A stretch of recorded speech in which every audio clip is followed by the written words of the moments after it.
अस्सलाम कम्युनिकेशन के स्टूडियो से आपका खैर मकदम है। मैं हूं शौकत साहिल। यूथ अचीवर्स में आज हम एक ऐसी शख्सियत से आपको रूबरू कराएंगे जो पोशीदा तौर समाज के तई कलीदी किरदार अदा कर रहे हैं और समाजी खदमात जो है वो अंजाम देते हैं। इनकी अपनी एक प्रोडक्शन हाउस है KNK के नाम से। इसके अलावा ये कश्मीर फुटबॉल एकेडमी के सरबराह भी है। जनाब नसीर अहमद ख़ान हमारे दरमियान आज मौजूद है, इनसे गुफ्तगू करेंगे। नसीर साहब, आपका बहुत बहुत खैर मकदम और बहुत बहुत शुक्रिया, आपने हमें अपना कीमती वक्त दिया। पेशे के लिहाज से आप बिजनेसमैन हैं, लेकिन आप KNK प्रोडक्शन हाउस भी चला रहे हैं। कैसे आपने ये अपने सफ़र की शुरुआत की? अस्सलाम वालेकुम वरहमतुल्लाहि वबरकातुहू। आदाब नाजरीन, बहुत बहुत शुक्रिया आपने मुझे बुलाया। वैसे मैं कभी अपनी प्रमोशन चाहता नहीं था, सोशली जस्ट कि करो काम, ऐसा करो कि नाम हो जाए, नाम ऐसा करो कि नाम लेते ही हर काम हो जाए, वो वाला मामला था। और आपने मेरा तारुफ कराया। मेरी शुरुआत जो है बेसिकली बड़े मिडिल क्लास फैमिली से हुई है। और जैसे कि एक सपना हर कोई देखता है कि कुछ बड़ा करूं, सपना देखना और उसको पूरा करना बहुत कठिन होता है, मुश्किल होता है। तो ये शुरुआत जो सिलसिला KNK प्रोडक्शन, बेसिकली मुझे गाने गाने का शौक़ था। अच्छा। लेकिन गाने गाने के शौक़ की वजह से मेरे को जो सपोर्ट मिलना चाहिए था वो मिला नहीं, तो वो रह गया। फिर बीच में मैं एक दो बंदों के साथ भी जुड़ गया, बाहर भी चला गया, तो कुछ फाइनेंशियल क्राइसिस हो गई, घर में सपोर्ट नहीं मिल रहा था। अच्छा। तो फिर मैंने बोला money talks honey, otherwise we are all funny, they will never become sunny, money talks honey. कुछ पैसा कमाया जाए, फिर अपने शौक़ पूरे किए जाएँ। अच्छा। तो उस सिलसिले में मैं चलता गया। फिर धीरे धीरे करके अब ज़्यादा नहीं बोलूँगा, जो भी टू द पॉइंट है वो बोलूँगा कि हमने कोशिश की और अल्लाह ताला ने हमको मतलब कामयाबी अता की। तो उस सिलसिले में चलते गए, अच्छे लोग भी मिलते गए। तो बोलते हैं ना कि मैं अकेला ही चला था जानिबे मंजिल, मगर लोग खुद आते गए और कारवां बनता गया। तो जब जज्बा जोश जुनून अच्छा होगा तो कुछ ना कुछ हासिल होना ही है। तो वही सिलसिला रहा। फिर KNK प्रोडक्शन के नाम से प्रोडक्शन हाउस मुंबई में शुरू किया। तो जो शौक़ अपना था वो अपने गाने भी गाते रहे और कुछ सीरियल्स वगैरह में स्पॉन्सर्स वगैरह जो भी व्हाट्सएवर करते गए। तो ये सिलसिला चलता गया। फिर पहले हम जानना चाहेंगे, ये जो KNK प्रोडक्शन है, कैसे आपके जहन में आया कि हमें एक ऐसा प्रोडक्शन हाउस बनाना चाहिए जहां से न सिर्फ आप जो बैरून रियासतों के आर्टिस्ट हैं उनको आप फ़रोग दे सकें, उनके टैलेंट की हौसला अफजाई करें, बल्कि कश्मीर के जो हमारे आर्टिस्ट हैं, फनकार हैं, उनकी हौसला अफजाई। आपके जहन में ये कैसे आया? मेरे जहन में, मैंने आपको पहले भी जो शुरुआत में बोला कि मैं ख़ुद एक सिंगर बनना चाहता था, लेकिन फैमिली बैकग्राउंड या बाकी चीज़ें हालात ऐसे नहीं थे। तो फिर जहन में मेरे आया कि वही मनी टॉक्स हनी, कि कुछ पैसा कमाया जाए, खुद कुछ किया जाए। तो फिर मैंने वो सिलसिला शुरू किया, काम करना शुरू किया। तो मेरे उस्ताद ने बोला, बेटे कामयाब होने के लिए 3 चीज़ें ज़रूरी हैं। मैंने बोला सर जी क्या? बोला सर पे बर्फ़, मुंह में शक्कर और पैर में चक्कर। अच्छा। सर पे बर्फ़, मुंह में शक्कर और पैर में चक्कर, और 2 चीज़ों से दूर रहना। मैंने बोला उस्ताद जी कौन सी 2 चीज़ें? बोला अकड़ और गुस्सा। अकड़ कभी नहीं करना, अपने काम से काम रखना और तुम्हें जो मंजिल है वो ज़रूर मिलेगी। हालात के कदमों में कलंदर नहीं गिरता, टूटे भी जो तारा तो ज़मीन पर नहीं गिरता। ये दरिया तो बड़े शौक़ से जाके गिरता है समंदर में, पर ये समंदर जाके किसी दरिया में नहीं गिरता। तो सिलसिला शुरू हुआ। तो फिर मुझे लगा कि मुझे ये KNK प्रोडक्शंस बनाना चाहिए ताकि जो यूथ सफ़र हो रहा है, जिनका टैलेंट मर रहा है, जो आगे नहीं बढ़ रहे हैं, तो उनको एक प्लेटफॉर्म में दिला दूँ, उनको प्रोवाइड करा सकूँ। तो वो सिलसिला चलता गया। फिर दौरान उसके मतलब बहुत सारी चीज़ें हुई। फिर कैलाश खैर जी से बात हुई, बहुत सारे लोग हैं, जान निसार से भी मिला मैं, मतलब उनसे भी बात हुई। तो मैंने बोला कि मैं जो जिस ट्रैक पे चला हूँ ना, मैं उस पे चलता रहूँगा, जो मुझे सपोर्ट मिले नहीं मिले, लेकिन जो मैंने करना है, जो मैंने ठानी है, वो मैं करके ही रहूँगा। KNK की जो प्रोडक्शन हाउस है, इसकी बुनियाद कब पड़ी, किस सन में पड़ी? ये 2012 अप्रॉक्सीमेटली 13 या 12, 8 साल हो गए। रजिस्ट्रेशन की थी। उसके बाद 1-2 साल मतलब कुछ हुआ नहीं, रजिस्ट्रेशन थी। हम बाज़ाब्ता जो भी ईयरली फीस वहाँ पे एसोसिएशन में भरनी पड़ती वो हम कंटिन्यू कराते थे। फिर धीरे धीरे 2015 से शुरुआत हुई, जिसके बरकस हमने 2015 में आगाज़ नाम से एक शो भी किया था टैगोर हॉल में, जिसमें मुजफ्फर बेग साहब बाकी जो भी यहाँ पे बाइज्जत। कैन के प्रोडक्शन जो है इसने अभी तक कौन कौन से जो कहेंगे कि प्रोडक्ट्स दिए हैं, अच्छा फिल्म इंडस्ट्री को, ड्रामे दिए हैं या एल्बम्स दिए हैं, क्या क्या है? अभी हमने राह का तेरी मुसाफिर एक गाना आया हुआ है जो जी म्यूज़िक से रिलीज़ हुआ, जो 2018 में रिलीज़ हुआ। गहना वशिष्ठ उसमें आर्टिस्ट थी और सलमा भट्ट, और भी कुछ गाने जो हमने ऑलरेडी किए हुए हैं जी म्यूज़िक से, और जो छोटी छोटी चैनल्स हैं। और basically we are giving the finance to the serials, जो छोटे छोटे सीरियल्स में अपना 1/3 1/4 शेयर होता है वो हम कराते हैं। तो दूसरी बात यह है कि अभी रिसेंटली अभी हम शुरुआत कर रहे हैं अपना वेब सीरीज़ त्रिकांशु, जिसमें हम कोशिश कर रहे हैं यहाँ पे भी लड़कों को ले लें। और हमारी एक आने वाली एक सीरीज़ है, उसको फिल्म भी कहेंगे सीरीज़, सूफ़ी फ़कीर, जो बेसिकली फुली 90-70% शूट कश्मीर में होगा, जिसमें कश्मीरी यूथ को मतलब मौका। उसके लिए आप बाज़ाब्ता तौर पर ऑडिशन वगैरह ले रहे हैं, और वो कब होंगे? वो अभी हमने इसी साल करना था, लेकिन ड्यू टू कोविड वो मतलब थोड़ा पीछे चला गया। आपको पता है कैसे हालात रहे, पूरी दुनिया मरमरा रही है।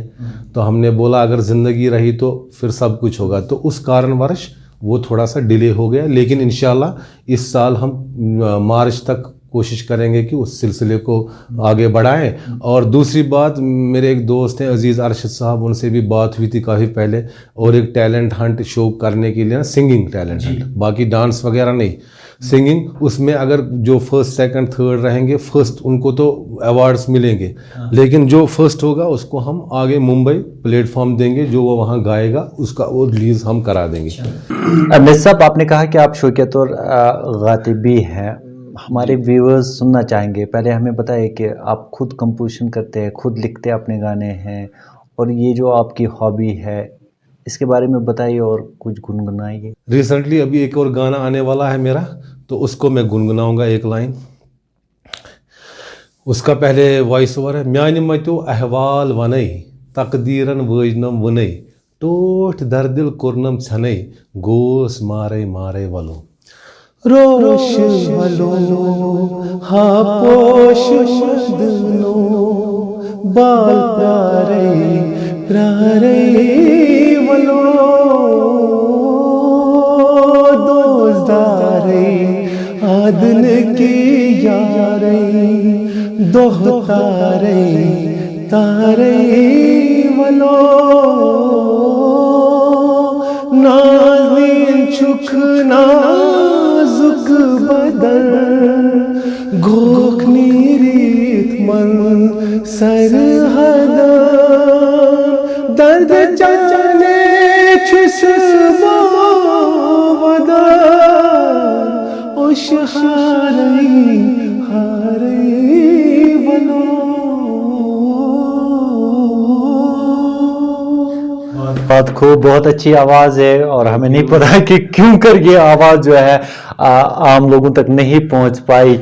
ज़रूर इस आवाज़ की सराहना होनी चाहिए। अच्छा, ये जो कश्मीर फुटबॉल एकेडमी है, मतलब फनकार सलाहियतों के बाद स्पोर्ट्स की तरफ राग़िब होना, स्पोर्ट्स एक्टिविटीज़ को बढ़ावा देना, फ़रोग देना वादी कश्मीर में, ये क्या है? क्या आप खुद फुटबॉलर थे और आपने फुटबॉल एकेडमी बनाई, या आप फुटबॉल खेलना चाहते हैं? क्योंकि जैसे आपने कहा कि आप शौकिया तौर गाते भी हैं, फुटबॉल के साथ लगाव? फुटबॉल के साथ, स्पोर्ट्स के साथ लगाव है। मैं फुटबॉल का नहीं कहूँगा, लेकिन स्पोर्ट्स के साथ मेरा अच्छा खासा लगाव रहा है। क्रिकेट मैंने बहुत खेला है। अच्छा। सुबह निकलता था, मतलब गली कोचे वाले। अच्छा। वो क्रिकेट नहीं, मतलब बड़ा। तो फिर क्या हुआ, फुटबॉल भी मैंने खेला है, वॉलीबॉल भी खेला है, बैडमिंटन भी खेला है। अच्छा। District level. अच्छा। बहुत सारे।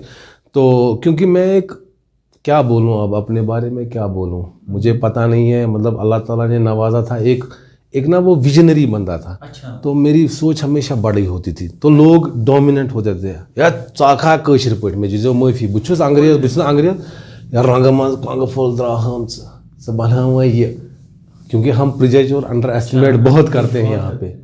कशरन हमारी तनकीद बराए तनकीद होती है, पर तामीर हम करखा ये हम मतलब उसको मतलब एक मौका नहीं देते हैं। अरे इसको मौका दो, मौके पे ही चौका मारेगा। तो फिर क्या हुआ कि मैं पूरा बोलूं डिटेल्ड कि आप बिल्कुल डिटेल्ड हमें बताइए आप तो किस तरह क्या हुआ। 2015 का वाकया है। Basically nowadays I am residing at Bemina, तो पास्ट में बटमालू से हूँ। तो फिर अंजुम ग्राउंड करके वहाँ एक ग्राउंड है, मैं एक बार जा रहा था, मैंने कुछ यूथ्स को देखा बैठे हुए, मुझे नहीं पता, I don't know, may be वो कुछ कर रहे थे, सिगरेट पी रहे, तो मुझे कुछ स्ट्राइक हो गया, इल्हाम सा आया। अरे ऐसा नहीं होना चाहिए, ये यूथ कहाँ जा रहा है। तो मेरे दिमाग में आया, फिर मेरे को एक आइडिया आया, मैं रात भर सोया नहीं, मेरे को बहुत मतलब ना मुंतशिर रहा, मेरा माइंड बहुत मुंतशिर रहा। मैंने बोला यार सोशली हमको अल्लाह ताला ने भेजा है, अल्लाह ने भेजा है, चलो हम अपने लिए काम तो कर रहे हैं, अपने लिए जिए तो क्या जिए तू जिए दिल ज़माने, क्यों ना हम एक सोशली दूसरों के लिए कुछ एक प्लेटफॉर्म, उनको एक ट्रैक दे, सही क्या है गलत क्या है। तो वो मेरे दिमाग में चलता गया, अल्लाह ताला ने उसको पूरा किया। फिर मेरे एक दोस्त ही हैं, छोटे भाई हैं वसीम जावेद, जो फॉरेस्ट डिपार्टमेंट में एज अच्छे प्लेयर खेलते हैं, उनसे बात हुई, नूर मोहम्मद साहब है कि फिर मैंने एक फुटबॉल क्लब उसका नाम यंग स्टार रखा था। लेकिन फिर वसीम जावेद की ओपिनियन सजेशन पे हमने BFA बिमना फुटबॉल उसका नाम रखा। तो चलता गया, 4-5 बच्चे, तो आज माशाल्लाह 200 से प्लस बच्चे हैं, और उसमें गर्ल्स भी हैं। अच्छा, लगभग हाँ, उसमें हमने ऑलरेडी दूरदर्शन पे भी उसका चलाया गया था। जब अरशद साहब भी आए थे, उन्होंने देखा कि वहाँ वाकई काम हो रहा है ग्राउंड लेवल पे, तो फिर मैंने अपनी तरफ से कैन के प्रोडक्शन स्पॉन्सर करके यूनिफॉर्म वगैरह प्रोवाइड की। तो मैंने बोला एक यूथ को ज़रूरी नहीं वो प्लेयर बने, लेकिन स्पोर्ट्स उनको डेडिकेशन, डायरेक्शन और डिसिप्लिन सिखाएगा। तो वो सिलसिला मेरे अल्लाह ताला ने साथ दिया, तो वो सरगर्मियों की तरफ आपने रागिब हो गया मैं। बिल्कुल। अच्छा, आपकी जो ये फुटबॉल एकेडमी है, क्या ये ट्रेनिंग करती है खिलाड़ियों को, जो उभरते हुए खिलाड़ी हैं हमें उनको तरबियत देती है फुटबॉल की? किस तरह, कहाँ पे उनको तरबियत दी जाती है, किस तरह ये जो एकेडमी है काम करती है, किस तरह ये काम करती है? ये फुटबॉल एकेडमी बेसिकली हम अंजुम ग्राउंड से शुरू किए हैं। तो अंजुम ग्राउंड में हम, क्योंकि ग्राउंड्स की बहुत कमी है, तो मेरा एक ड्रीम था कि मैं अपनी ज़मीन ले लूँ, जो एक इम्पॉसिबल थिंग है, मतलब बहुत टाइम लगेगा। लेकिन हमने बोला कि फ़िलहाल ग्राउंड है तो मुश्किलात होती हैं, लेकिन फिर भी हम वहाँ काम शुरू कर किया हमने। तो उसके बाद बच्चे आते गए, उन्होंने अंडर 14 बहुत सारी मतलब जो भी लीग्स हैं उसमें पार्टिसिपेट किया। तो ज़्यादा इंस्पायर में तब हुआ जब ज़मीर ठाकुर साहब एसोसिएशन प्रेसिडेंट जो है फुटबॉल एसोसिएशन, उनके साथ मैंने काम भी किया हुआ है। अच्छा। काफ़ी साल उनसे मैंने बहुत कुछ सीखा है। उनको देख के मुझे ज़्यादा जज्बा, क्योंकि मेरे दिमाग में ऑलरेडी था कि फुटबॉल ज़मीर साहब एक अच्छा काम कर रहे हैं। तो फिर वो शुरुआत की, फिर अंजुम ग्राउंड, डिग्री कॉलेज, हम दो जो बिमना में ग्राउंड है इस वक्त, तो वहाँ हम करवा रहे हैं। उस दौरान फिर अंजुम ग्राउंड और डिग्री कॉलेज में थोड़ा कंजक्शन हो गई, तो हम फिर जो मेडिकल कॉलेज ग्राउंड है ना वो खुला था, वहाँ गए। तो लेकिन बदकिस्मती से वहाँ डॉक्टर्स ने मतलब बड़ा शोर किया, फिर हम प्रिंसिपल बहुत रिप्रेजेंटेशन की, उन रिप्रेजेंटेशन का कुछ नहीं हुआ। वो ग्राउंड भी हमें वो खाली पड़ा है, वहाँ कुछ नहीं होता। अच्छा, यूथ को आप बहुत सारा अपने जो हौसला अफजाई करते हैं, हमने देखा कि आपने एक गोल के नाम से एक सॉन्ग भी आपकी से रिलीज होने वाला है, वो कैन के प्रोडक्शन ही, वो उसके बारे में हमें बताइए कि क्या है वो क्या दिखाना चाहते हैं आप उस सॉन्ग के जरिए? सॉन्ग एक्चुअली वो दिखाना चाहते हैं कि यहाँ पे भी टैलेंट की कमी, कुछ कारणवश, आई डोंट नो क्या होता है क्या नहीं होता है, अल्लाह बेहतर जाने।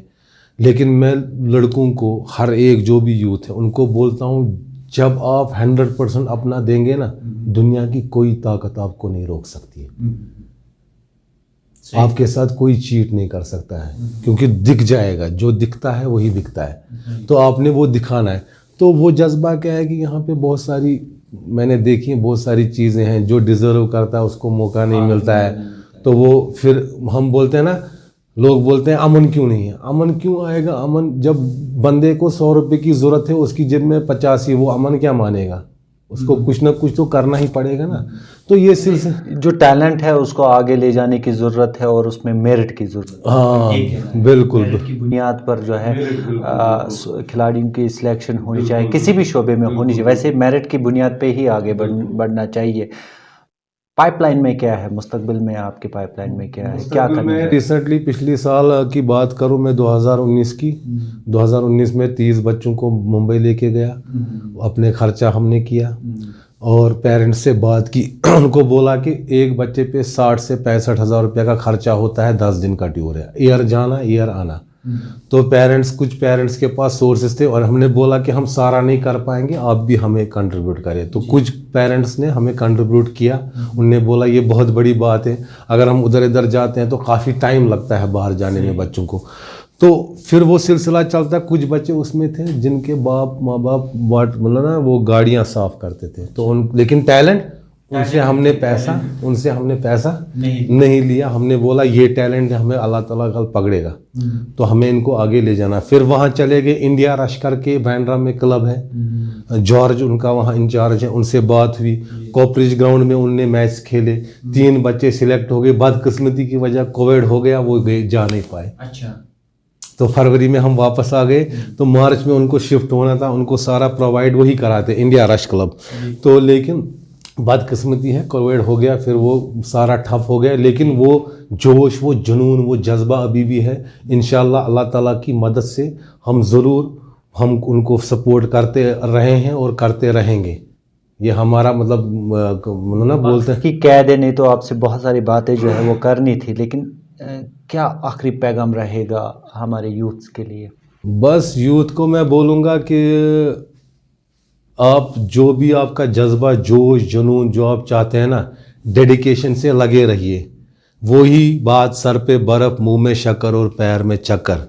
मैं इतना बोलूँगा, मुश्किलों से भाग जाना आसान होता है, मुश्किलों से भाग जाना आसान होता है। ज़िंदगी का हर कदम एक इम्तिहान होता है। डरने वालों को कुछ नहीं देती है ज़िंदगी, लड़ने वालों के कदमों में सारा जहां होता है। लड़ते जाओगे तो ज़रूर कुछ ना कुछ मिलेगा, और हिम्मत करते जाओगे और अपने बड़ों की सुनते जाओ। अपनी इज़्ज़त, अपना मान, अपना सम्मान उसको बरकरार रखो।